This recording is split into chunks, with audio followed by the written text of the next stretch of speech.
কি হয়েছে? জিপ পুড়ে গেল কি করে?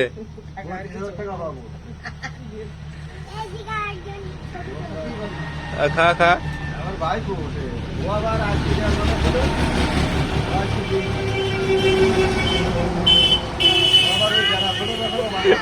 এবার কি ঠোঁট পুড়ে গেল? আগে জিপ পুড়লে এবার ঠোঁট পুড়লো। আস্তে আস্তে ফু দিয়ে খা। হ্যাঁ, ফু দিয়ে খা, ঠান্ডা হয়ে যাবে তোর। হ্যাঁ,